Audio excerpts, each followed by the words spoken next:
Merci, Édouard et Naomi. Courbons-nous et prions, s'il vous plaît.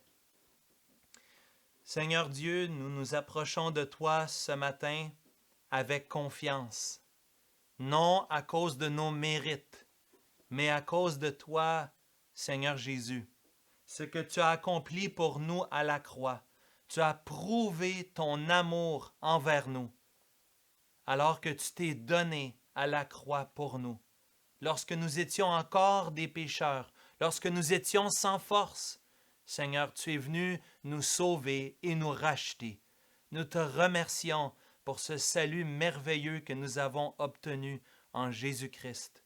Et nous désirons, Seigneur, que plusieurs se tournent vers toi dans ces moments de pandémie, dans ces moments difficiles.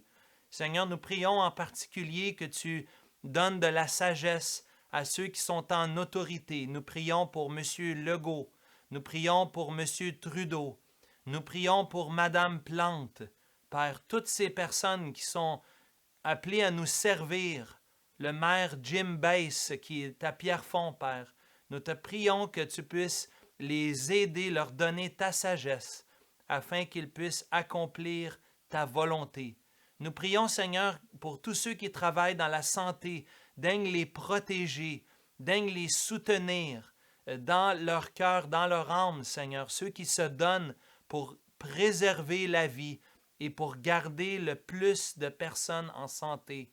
Oui, Seigneur, nous te demandons d'être avec eux, de les soutenir et de les garder. Père, nous prions pour l'Église aussi, pour ceux qui souffrent présentement, ceux qui sont affligés économiquement, mais aussi ceux qui sont affligés par la maladie et par le deuil. En particulier, Seigneur, nous prions pour ceux qui ont perdu un être cher cette semaine. Nous pensons à Mathieu Desjardins qui a perdu sa grand-mère, à Guylaine Gagnon qui a perdu sa maman. Nous pensons aussi à Anne-Rose qui a perdu des membres de sa famille cette semaine aux États-Unis et ailleurs. Nous te prions, Seigneur, que tu sois avec tous ceux et celles qui souffrent dans l'Église et que tu puisses les soutenir par ton bras puissant. Père, nous te remercions parce que nous nous approchons de toi aujourd'hui avec respect, avec adoration, avec acclamation, parce que tu es sur le trône et tu règnes pour toujours. Bénis ton Église et soutiens-nous aujourd'hui.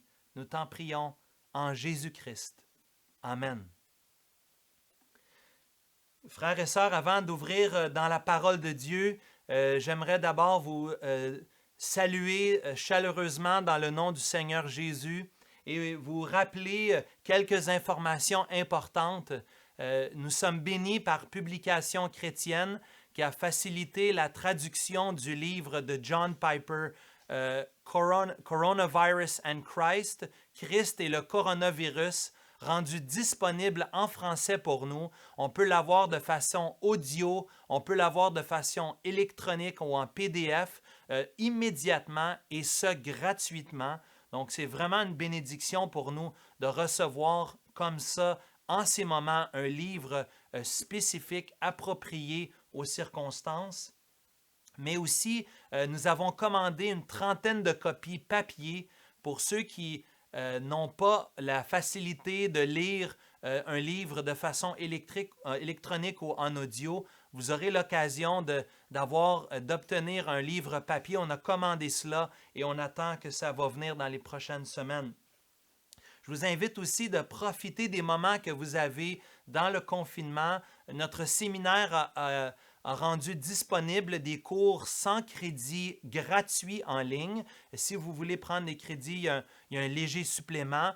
Mais Sembec, notre séminaire, offre des cours en ligne. Donc, si vous voulez grandir, profiter de ces moments pour travailler, étudier la parole et cheminer de cette façon-là, vous pouvez aller sur le site de Sembec pour obtenir plus d'informations. Alors, Sembec, S-E-M-B-E-Q, notre séminaire ici dans notre famille d'église. Et finalement, juste vous dire que vous regardez présentement le message sur YouTube, mais dans quelques jours, notre frère Rémi Sedgero va rendre disponible des questions, un résumé du message et des questions d'application. Donc, si vous voulez revenir sur le message dans votre vie personnelle ou en famille, ou peut-être même en cellule de croissance, vous pouvez utiliser ce que Rémi a préparé pour vous dans la section commentaires du YouTube. Si vous regardez dans les messages précédents, c'est déjà disponible et celui de cette semaine devrait être disponible dans 2 ou 3 jours. Je vous invite de tourner, s'il vous plaît, dans Philippiens au chapitre 2 aujourd'hui. J'aimerais terminer le chapitre 2 aujourd'hui qui nous parle d'exhortation, mais aussi d'exemple, de modèle pour nous. Et lorsque j'étais jeune, dans mon adolescence, ceux qui me connaissent, vous savez que je suis un passionné du sport. En particulier, j'aimais beaucoup le hockey et le basket, le ballon panier. J'aimais regarder des athlètes. Il y avait 2 athlètes en particulier que j'aimais imiter. Je voulais faire exactement comme eux. Je voulais sortir la langue. Je voulais faire un clin d'œil comme l'autre. J'aimais tellement le sport et je voulais tout faire pour être comme eux.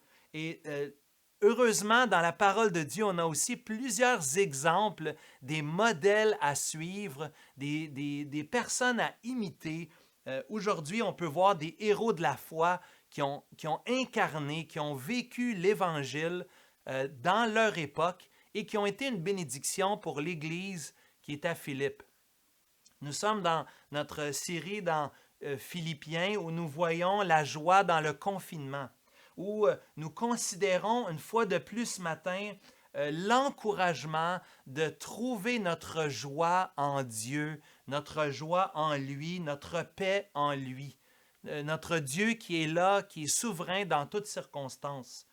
Et Paul, trouvant sa joie en Dieu, exhorte l'Église, encourage l'Église aujourd'hui dans les versets 12 à 16. Et deuxièmement, il veut donner des exemples, des modèles de foi pour l'Église qui est à Philippe et pour nous dans les versets 17 à 30. Donc, les exhortations des versets 12 à 16 et les exemples dans les versets 17 à 30. Il faut se rappeler d'abord dans les exhortations que Paul avait déjà exhorté Philippe, cette église qui est à Philippe, dans les versets 1 à 5. Paul, on a vu ça ensemble depuis les 2 dernières semaines. Paul avait enseigné que la clé de l'unité dans l'Église, c'est l'humilité et l'altruisme. L'humilité de regarder les autres comme étant au-dessus de nous-mêmes et l'altruisme de passer les intérêts des autres avant les nôtres. C'est la clé, c'est le secret de l'unité et Paul exhorte les Philippiens à chercher l'unité par l'humilité, par l'unité. Mais deuxièmement, dans les versets 5 à 11, on avait vu que Paul avait inséré le chant du premier siècle, de l'Église du premier siècle.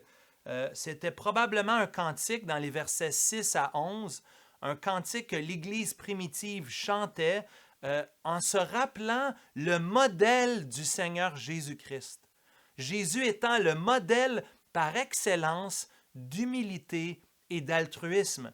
Rappelez-vous que le Seigneur Jésus avait descendu les marches d'escalier. Lui qui était égal avec Dieu s'est humilié, il a pris la forme d'un homme, d'un simple homme.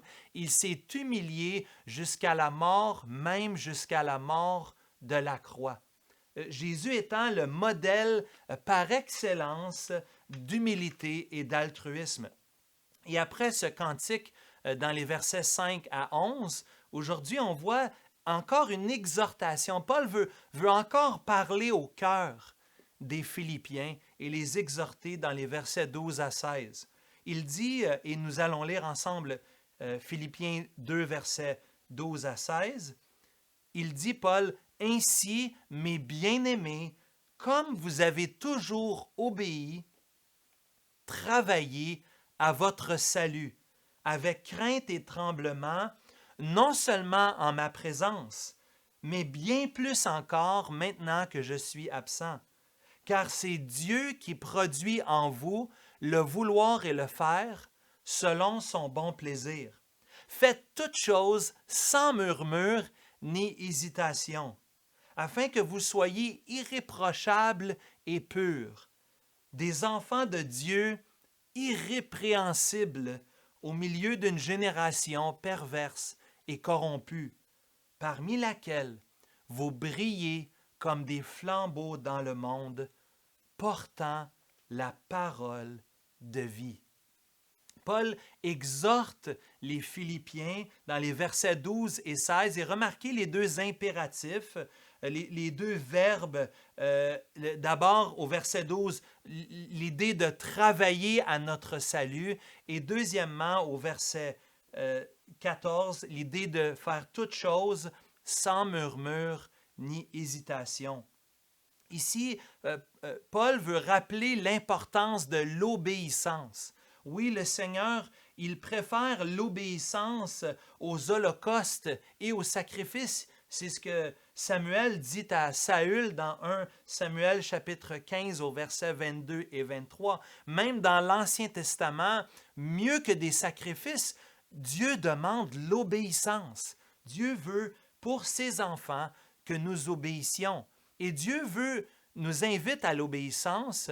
Remarquez au verset 8 du chapitre 2, remarquez l'exhortation au verset 12 à l'obéissance aux Philippiens, trouve d'abord sa source dans le verset 8, avec ce lien clair entre l'obéissance des Philippiens à la lumière de l'obéissance du Seigneur Jésus-Christ.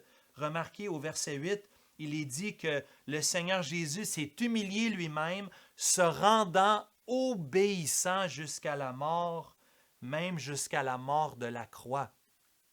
L'obéissance, c'est la conséquence logique de notre salut. Notre salut nous amène à l'obéissance. Vous voyez le « ainsi » du verset 12 fait directement référence avec ce qui est précédé, la section qui précède dans les versets 1 à 11.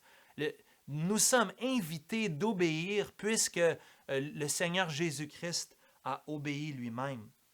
Et c'est intéressant que Paul ici va dire au verset 12, il va présenter dans les versets 12 et 13 les deux côtés de la médaille, la responsabilité du croyant au verset 12 et la responsabilité de Dieu au verset 13. Au verset 12, vous voyez la responsabilité du croyant parce que Paul dit « Travaillez à votre salut avec crainte et tremblement ». Ici, il ne voudrait pas comprendre que Paul est en train de dire que le salut est par les œuvres, qu'il faut gagner notre salut.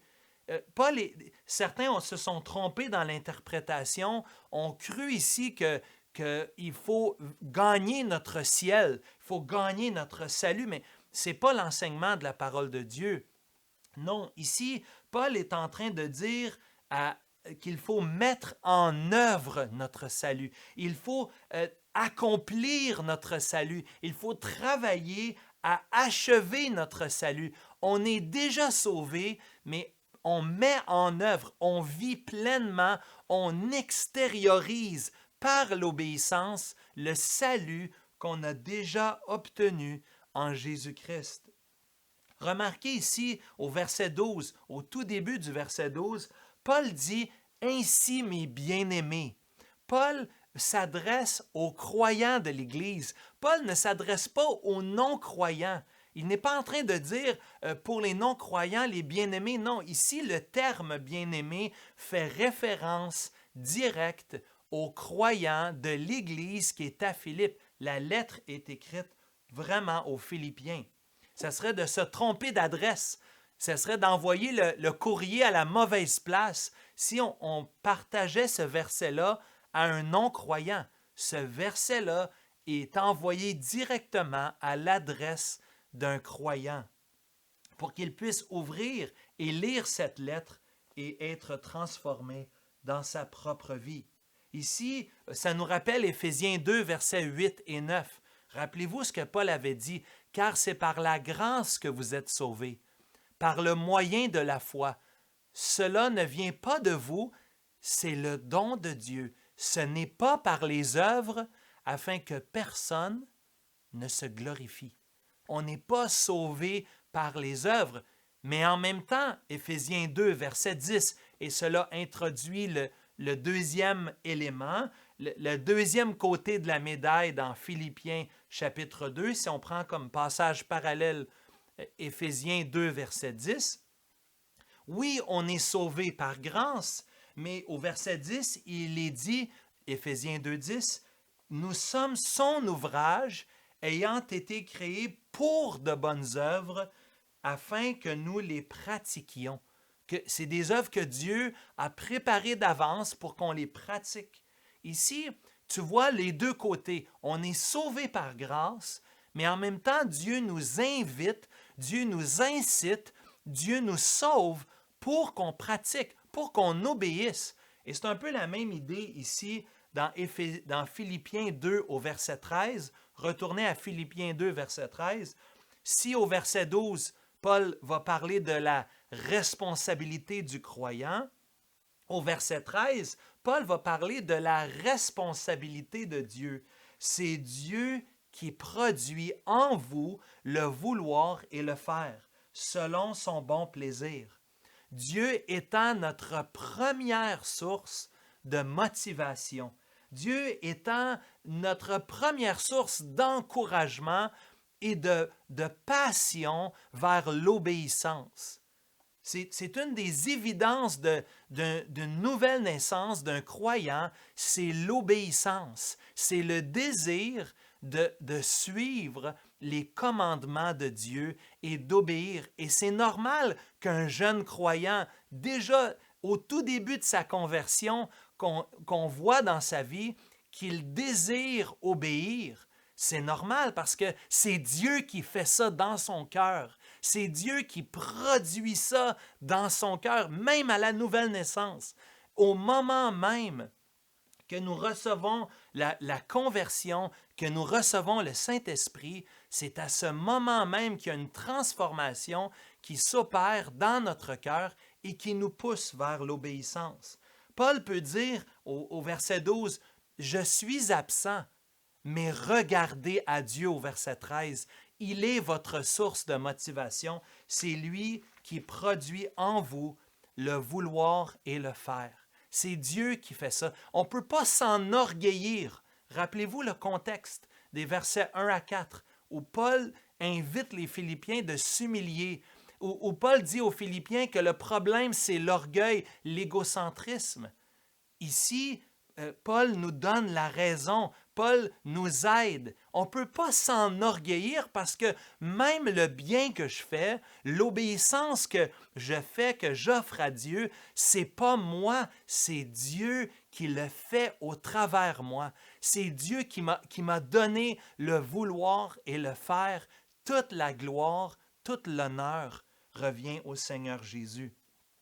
Aujourd'hui, on a beaucoup de domaines d'application dans cette exhortation générale où on est tous invités à obéir à Dieu. On est tous invités à travailler à notre salut. Et peut-être depuis les dernières semaines de confinement, tu as réalisé, le Seigneur t'a fait voir par son esprit, par sa parole, tu as vu des domaines de ta vie où tu as de la difficulté d'obéir. Peut-être que tu as vu que tu as dû confesser même des péchés dans ta vie et que le Seigneur est en train de mettre en lumière des endroits de désobéissance dans ta vie.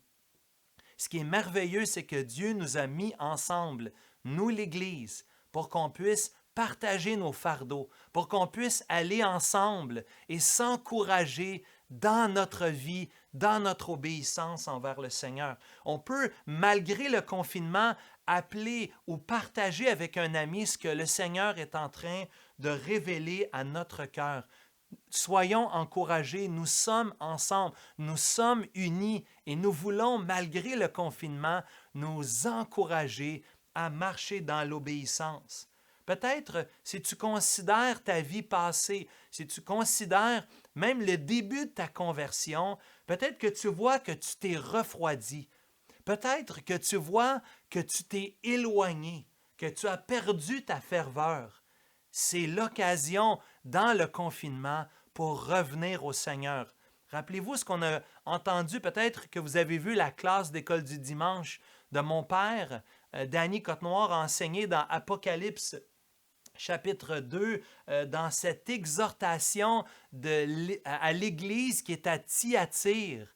Et Jean plutôt peut dire à l'Église qui est à Thyatire, au nom du Seigneur, l'apôtre Jean peut dire, retournez, pratiquez vos premières œuvres, revenez au Seigneur. Pourquoi ne pas profiter des moments qui sont devant nous pour mettre en œuvre par obéissance notre salut? Oui, nous sommes confinés, mais plus que jamais, nous pouvons prier. Je pense à notre vie de prière. Plusieurs m'ont témoigné qu'ils prient avec ferveur, que le confinement a permis à ce qu'ils passent plus de temps en famille ou individuellement à prier. C'est l'occasion pour nous de se joindre dans un groupe de croissance le mercredi, le jeudi, le vendredi, le samedi, de se joindre dans un groupe pour prier et chercher la face de Dieu. Samedi prochain, nous avons une journée de jeûne et de prière toute la journée, le 2 mai prochain. Je vous invite de vous joindre avec nous à l'Église Emmanuel de façon virtuelle. On va se connecter pour prier ensemble avec d'autres églises de notre association d'églises, avec les églises de l'Ouest le matin, et dans l'après-midi, on va se joindre avec les églises de Montréal et même en fin d'après-midi avec les églises de toute la province du Québec. Nous voulons profiter de cette occasion pour prier et chercher la face de Dieu. Pratique tes premières œuvres. Profite de l'occasion d'obéir et de chercher à marcher avec le Seigneur dans ces moments de confinement. C'est intéressant, j'ai fait exprès pour sauter le début du verset 12. Paul peut dire aux Philippiens un beau compliment. Pour vous qui êtes les enfants, vous êtes des jeunes à la maison, des adolescents, le plus beau compliment que vos parents pourraient vous faire, la plus belle chose que je peux dire à mon fils, à mes fils ou à ma fille, à nos enfants, je peux leur dire, vous avez obéi, vous avez été obéissants. De leur dire avec tendresse, je suis content que tu as obéi, que tu as fait ce qu'on t'a demandé, tu as fait ce que le Seigneur t'a demandé dans sa parole. C'est le plus beau compliment et c'est un compliment ici paternel, c'est un compliment encourageant que Paul veut faire aux Philippiens en leur disant, oui, vous avez été obéis puisque vous avez toujours obéi au verset 12. Comme vous avez toujours obéi, mais Paul veut en même temps les exhorter à persévérer. C'est un encouragement, mais aussi une exhortation de persévérer, de continuer dans l'obéissance, de ne pas lâcher, de ne pas lever le pied, mais de continuer d'obéir dans cette marche avec le Seigneur, dans notre marche de consécration et de maturité spirituelle devant Dieu. L'obéissance dans la vie du croyant, ce n'est pas quelque chose qu'on peut dire qu'on est arrivé. On ne peut jamais dire qu'on est arrivé. Au contraire, on est continuellement en train de travailler et d'œuvrer, de mettre en pratique notre salut. Donc l'obéissance est un défi pour nous et le sera jusqu'à notre mort de continuer de marcher avec le Seigneur. Même la parole nous dit que celui qui est debout prenne garde de ne pas tomber. C'est un danger. Le diable, souvent de façon rusée, nous amène à tomber dans le panneau de l'orgueil suite aux victoires que nous avons obtenues. Quand on a du succès dans nos affaires, généralement, on a tendance à se penser au-dessus de nos affaires et c'est là où on tombe, on glisse dans le péché de l'orgueil. Donc, dans les versets 1 à 4, c'est un peu comme si Paul disait, si ça va bien, restez humble. Si ça va bien, restez humble. Que l'humilité, que l'altruisme nous fasse regarder les autres comme étant au-dessus de nous-mêmes. Mais ici, regardons la deuxième exhortation au verset 14. Paul peut dire deuxièmement, si au verset 1 à 4, il faut rester humble même quand ça va bien. Ici, à partir du verset 14, Paul dit, quand ça va mal, il ne faut pas tomber dans le chiolage, comme on dirait en bon québécois, dans les murmures et les hésitations. Ici, Paul veut directement adresser un autre problème d'attitude qui mine l'Église, qui est un cancer pour l'Église, qui détruit l'unité dans l'Église, c'est les murmures et les hésitations. Lorsque Pasteur François Picard est venu à notre Église au tout début, c'est un des éléments qu'il avait adressé dans toute l'Assemblée. Il avait fait de grands efforts et nous avait aidés en tant qu'Église à adresser le problème de la fameuse triangulation. Plutôt que de parler à la bonne personne, souvent on passait par une autre personne. On passait par un intermédiaire. On faisait de la triangulation. Au lieu d'aller voir directement la personne qui nous avait offensé ou qui avait péché, on allait voir d'autres et on parlait, on murmurait. Le Seigneur ici, un peu comme Paul peut dire aux Philippiens, doit nous rappeler à l'ordre, chacun d'entre nous. Il est tellement facile de tomber dans le panneau de nous critiquer les uns les autres, d'avoir des paroles qui dénotent une insatisfaction, des paroles qui vont détruire plutôt que construire.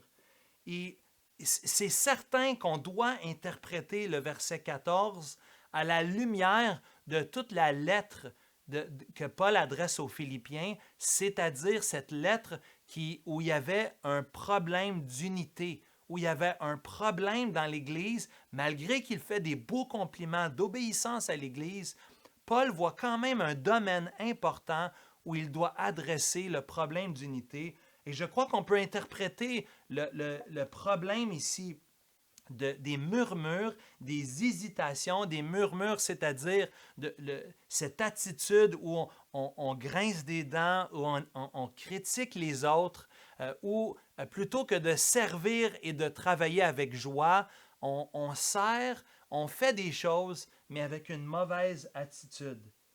Et c'est une des façons les plus évidentes de voir l'orgueil dans la vie d'une personne, de voir l'égoïsme dans la vie d'une personne, c'est juste d'écouter ses paroles. Comment la personne va parler des autres? Comment la personne va parler lorsqu'elle est en privé? Qu'est-ce qui sort de ta bouche? La bouche, nous dit, les proverbes nous parlent de l'abondance du cœur. Et malheureusement, on a besoin de prendre conscience que les choses qu'on dit au sujet des autres, les critiques, les commentaires négatifs, destructifs, peuvent être un thermomètre dans notre vie spirituelle.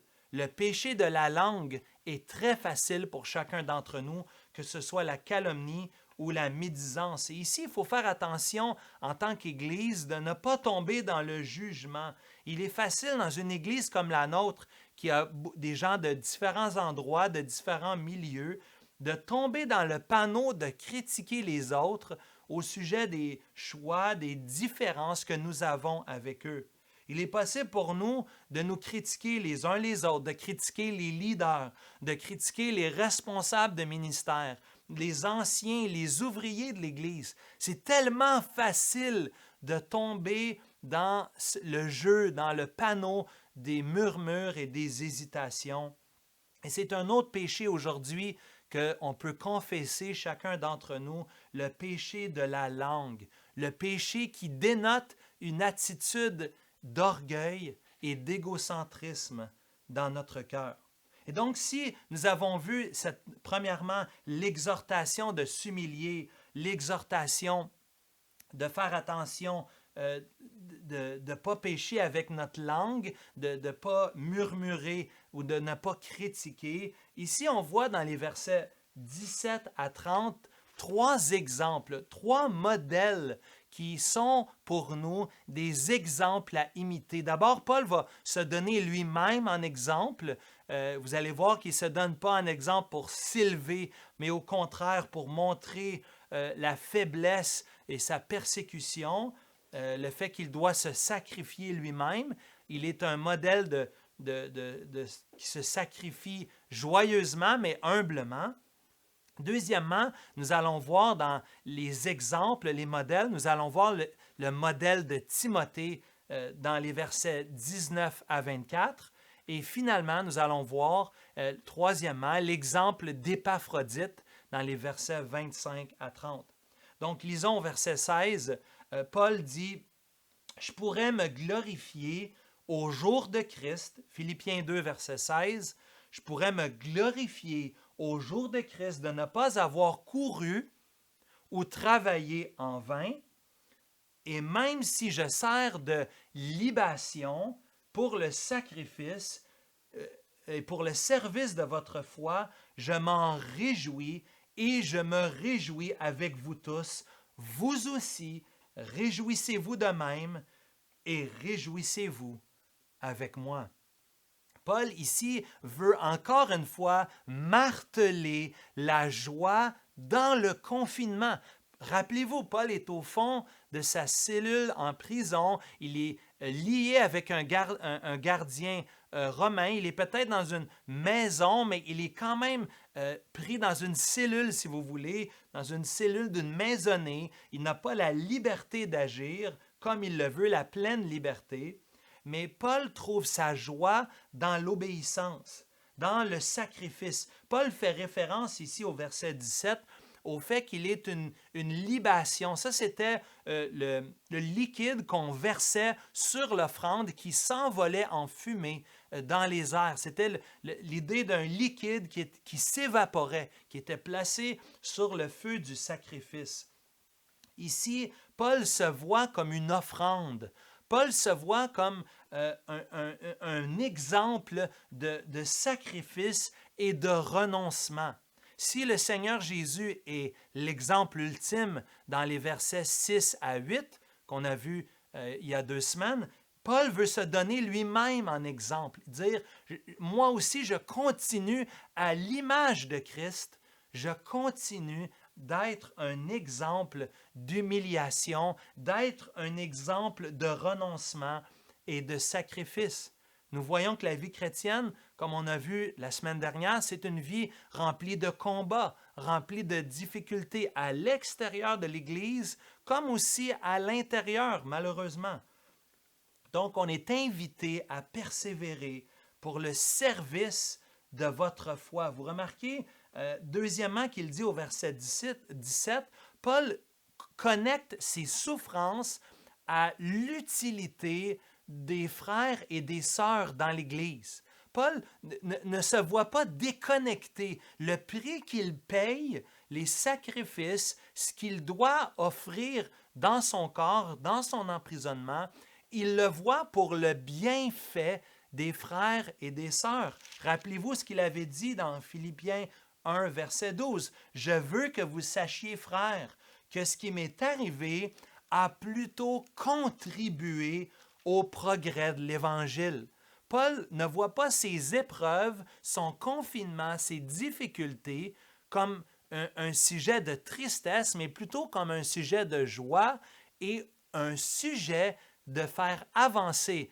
l'œuvre de l'Évangile, la conversion des gens, mais aussi ici, dans Philippiens 2 au verset 17, le progrès de la foi des frères et des sœurs. Et là, j'aimerais t'inviter de penser, de prendre un instant pour te remémorer des personnes que Dieu a utilisées dans ta vie, que Dieu a utilisées dans ta conversion, que Dieu a utilisées pour te faire grandir dans ta vie spirituelle.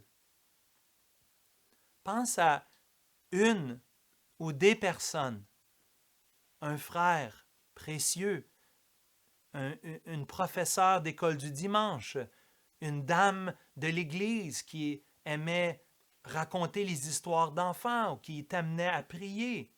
Peut-être que ce sont tes parents. qui ont joué un rôle de modèle spirituel dans ta vie et qu'ils se sont sacrifiés pour toi. Peut-être que c'est un de tes premiers pasteurs qui a été un modèle pour toi. Pense à ceux qui ont contribué à ta vie chrétienne. Et Paul dit que ceux qui se sont sacrifiés pour toi, pour t'amener au salut, à l'Évangile, mais aussi pour ceux qui t'ont amené à grandir dans l'Évangile et qui, tout en se sacrifiant pour toi, en se donnant pour toi, Paul dit que cela est un sujet de joie. Paul dit que c'est un sujet de réjouissance. On devrait se réjouir. Les moments qu'on vit de confinement sont des moments pour nous de méditer et de réfléchir et de remercier le Seigneur pour ceux qui ont été des modèles. Et Paul ne peut pas le dire plus clairement. Regardez la fin du verset 17 et le verset 18. Paul le dit dans tous les sens. Je me réjouis avec vous, réjouissez-vous avec moi. C'est tellement clair encore, c'est d'une beauté littéraire et emphatique. Paul met de l'emphase ici. On doit se réjouir dans le Seigneur, mais en pensant à nos modèles, à ceux qui ont payé le prix. Il ne faut pas penser et être triste, au contraire. Les hommes clés, des femmes clés dans notre Église sont des sujets de joie et de bénédiction pour nous. Et on devrait se réjouir devant Dieu et dire merci Seigneur pour ces pasteurs, pour ces femmes de Dieu, ces professeurs d'école du dimanche, mes parents. Peut-être c'est un ami à qui tu penses maintenant qui t'a aidé et qui a contribué à te faire grandir dans ta foi. Quel exemple nous avons ici de Paul. Mais deuxièmement, on voit l'exemple de Timothée dans les versets 19 à 24. On va lire ensemble. Timothée, Paul dit, « J'espère dans le Seigneur Jésus vous envoyer bientôt Timothée, afin d'être encouragé moi-même en apprenant ce qui vous concerne. Car je n'ai personne ici qui partage mes sentiments pour prendre sincèrement à cœur votre situation. Tous, en effet, cherchent leurs propres intérêts et non ceux de Jésus-Christ. Vous savez que Timothée a été mis à l'épreuve en se consacrant au service de l'Évangile avec moi, comme un enfant avec son père. J'espère donc vous l'envoyer dès que j'apercevrai l'issue de l'état où je suis. Et j'ai cette confiance dans le Seigneur que j'irai moi-même vers vous. J'irai bientôt. » Paul veut d'abord parler de Timothée, comment Timothée est un encouragement pour lui. Timothée est un encouragement pour lui, est une bénédiction pour lui. Paul peut parler de Timothée comme un fils bien-aimé.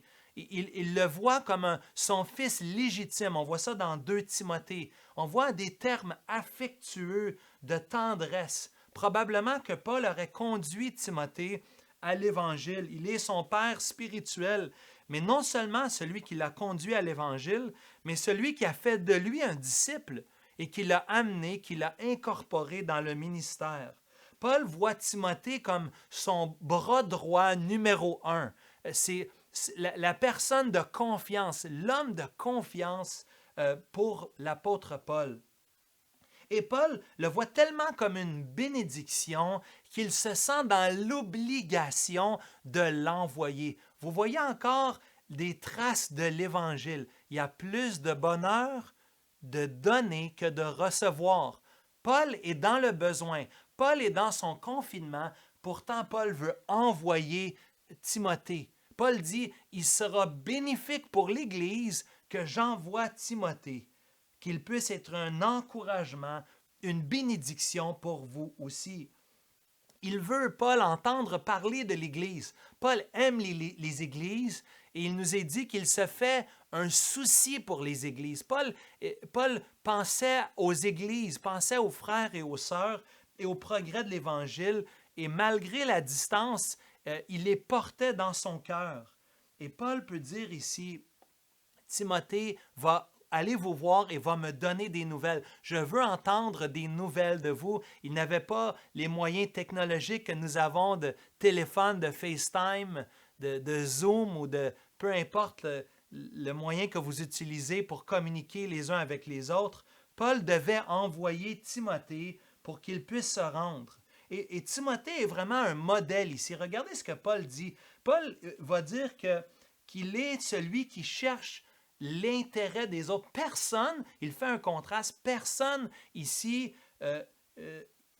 tous cherchent leur propre intérêt. Personne n'est comme Timothée qui est altruiste, qui dans son humilité cherche le bien-être de l'avancement de l'Évangile et le soutien de l'apôtre Paul. Et ce n'est pas évident d'être le deuxième violon. Ce n'est pas évident d'être le deuxième dans une famille. Ce n'est pas toujours évident d'être le deuxième en autorité ou en responsabilité. C'est un grand défi et Paul est élogieux envers Timothée. Imaginez si Paul se déplaçait de ville en ville, allait à Lystre ou à Icône ou à Derbe. Est-ce que vous pensez que les gens voulaient entendre prêcher Timothée ou si les gens voulaient entendre prêcher l'apôtre Paul? Timothée démontre sa fidélité. Timothée démontre au verset 22 qu'il a été mis à l'épreuve. Il a supporté, il a appuyé, il a encouragé, il a accompli le ministère que Dieu lui avait confié de soutenir l'apôtre Paul. Et on voit ici Paul qui voit Timothée qui se soucie de lui, il partage les mêmes sentiments, il a la même pensée, la même âme, il est d'un seul cœur avec Paul et il veut travailler avec Paul pour l'avancement de l'Évangile. Et Paul a pris Timothée, il l'a déplacé d'une ville à une autre dans le but de le voir œuvrer puissamment. Et Timothée est un exemple d'altruisme. Je ne sais pas si vous savez, mais Paul est en prison à Rome. Il envoie Timothée à Philippe, c'est 1300 kilomètres de distance l'un envers l'autre. Et Paul, un peu comme un yo-yo, comme un courrier, envoie Timothée pour aller voir l'église de Philippe, pour prendre des nouvelles, pour encourager les frères, mais demande à Timothée de revenir auprès de lui. Est-ce que les leaders de notre église pourraient dire la même chose de vous? Est-ce que vous êtes investis dans l'Église, d'un même cœur, d'une même âme, d'un même sentiment? Est-ce que les anciens de l'Église pourraient voir le ministère que vous accomplissez et dire, on est d'un même cœur, on travaille ensemble d'une même âme? Que vous cherchez pas votre propre intérêt, mais que vous cherchez l'intérêt des autres. Et cette semaine, j'ai été vraiment encouragé lorsqu'on a eu la rencontre du conseil jeudi soir dernier et qu'on avait avec nous les leaders de jeunesse qui sont venus en deuxième partie de la rencontre. On a pu entendre les leaders jeunesse nous partager les objectifs qu'ils ont pour la jeunesse, le désir qu'ils ont de voir les jeunes de notre Église connaître le salut en Jésus-Christ et marcher pour eux. Et c'était vraiment bénissant qu'on puisse prier tous ensemble. On était une vingtaine de personnes qu'on a pu prier et demander à Dieu d'agir et de sauver, de transformer la jeunesse de notre Église. Vraiment, c'est un exemple d'être ensemble d'un même cœur, d'un même sentiment. Et Paul va parler de Timothée comme étant un exemple de soumission. Il va même faire référence à un aspect encore paternel. Il dit comme un enfant à son père.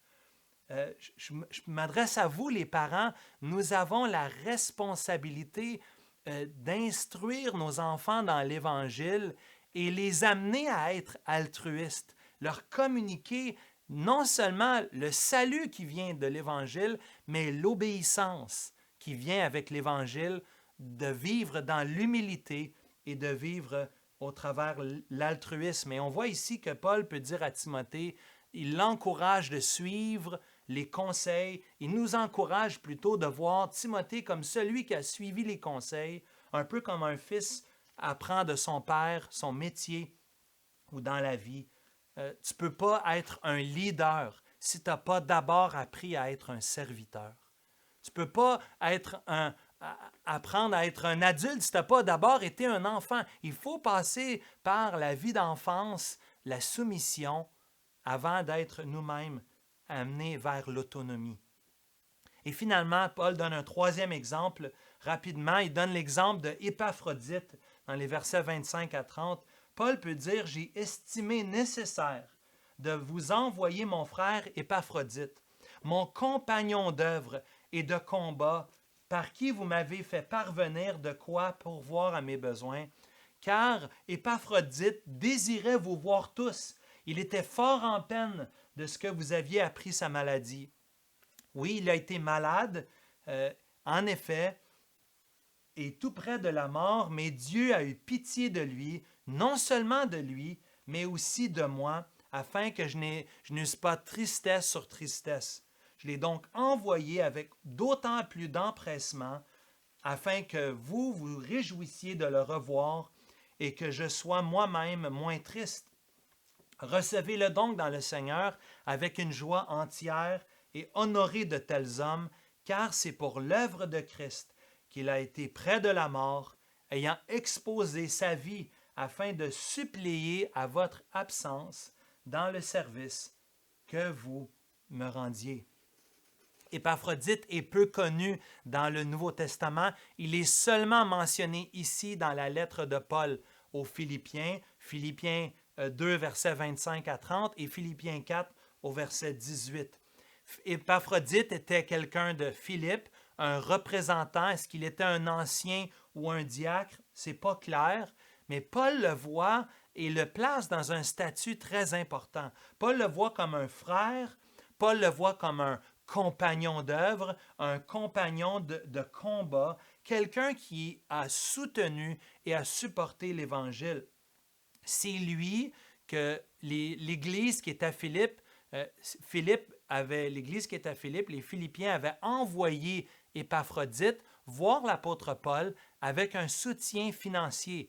Puisque Paul est emprisonné, il ne peut pas gagner des sous pour sa propre vie en faisant des tentes comme il avait l'habitude. Il avait besoin d'un soutien financier et les Philippiens avaient à cœur de soutenir, de prendre part à l'Évangile. Ils ont donné de l'argent via Épaphrodite, qui se trouve à être le Western Union ou le transfert Interac qu'aujourd'hui on aurait. À cette époque, il fallait envoyer l'argent avec une personne.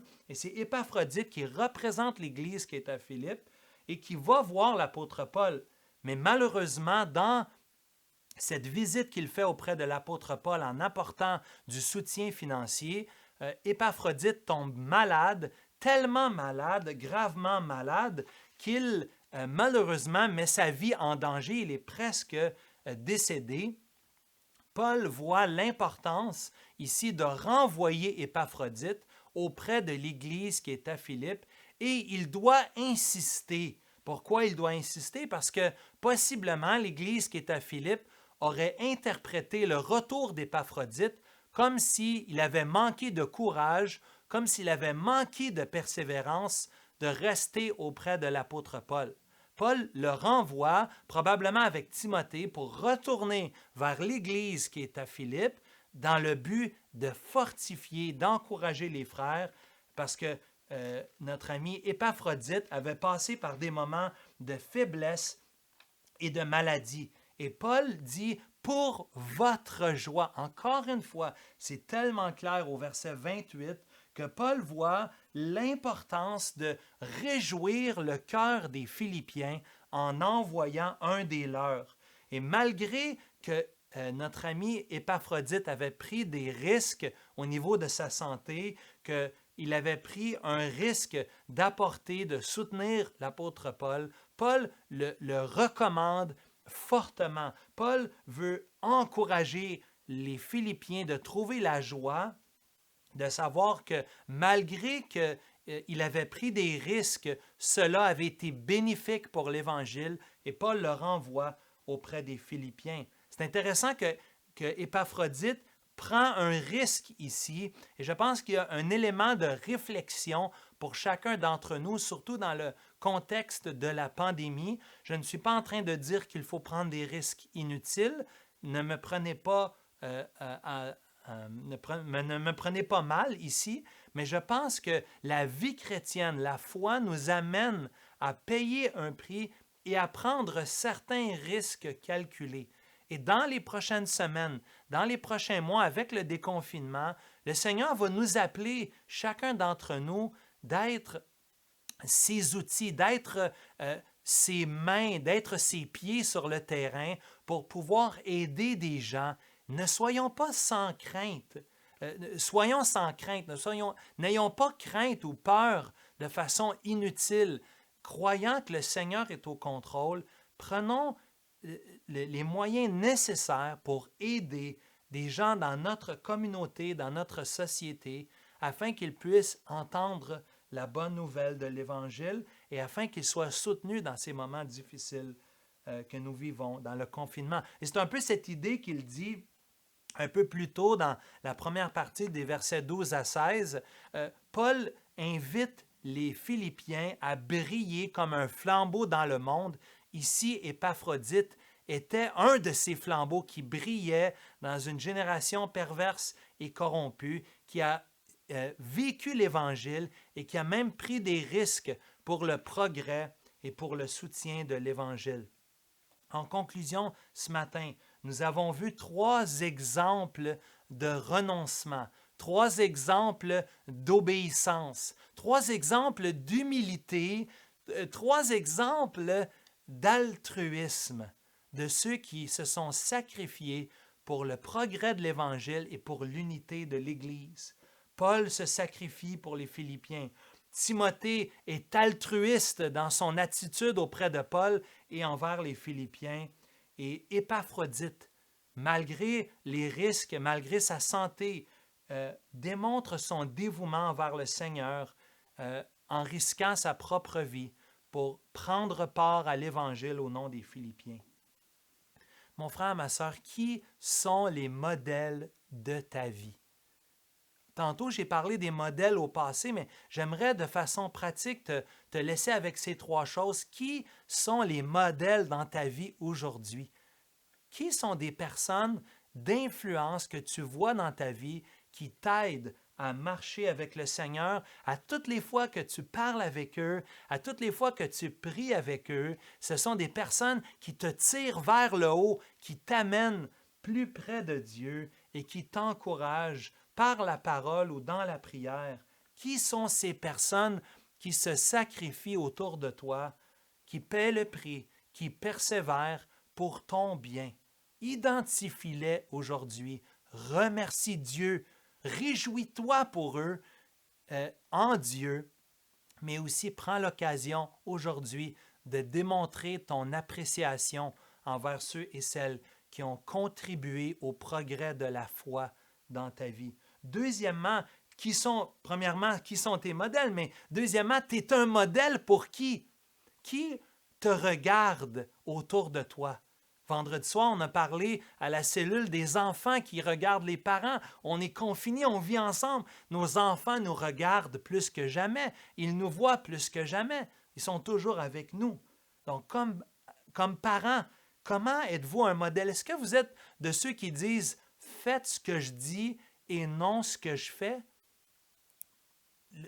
Le modèle dans la parole, le modèle de Paul, de Timothée, d'Épaphrodite, c'était un modèle d'obéissance. Faites ce que je fais, faites ce que je dis. Et les deux vont ensemble. Nous avons l'occasion aujourd'hui d'être un modèle pour quelqu'un. Nous sommes tous un modèle. Même dans le confinement, nous pouvons être un modèle pour quelqu'un d'autre. Et que ça aille bien ou que ça soit mal, que ça aille mal, restons humbles, ne critiquons pas, ne tombons pas dans les murmures, mais on veut vivre ce que nous croyons, étant prêts à nous sacrifier comme Paul, Timothée et Épaphrodite. Et finalement, la dernière exhortation, briller.